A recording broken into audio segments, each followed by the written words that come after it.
Hello everyone, welcome back to another video. So guys, in this video I'm going to show you how you can install new iOS 16 developer beta on your iPhone or iPad. So guys, if you are using supported device which support iOS 16 beta, I'm going to show you how you can install iOS 16 developer beta on your iPhone. So let's get started the video. So first of all guys, open your browser, Safari browser. Then go to the betaprofiles.com website. Now guys, simply scroll down. Then simply click on install profile. Then simply click on install anyway. Now click on allow. Now go to the setting here.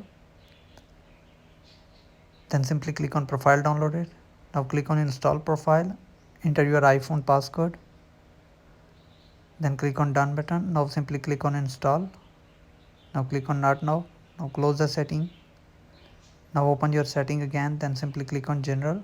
Now click on software update. So as you can see guys, here is the iOS 16 beta profile. Then simply click on download and install and enter your iPhone passcode and it will start downloading.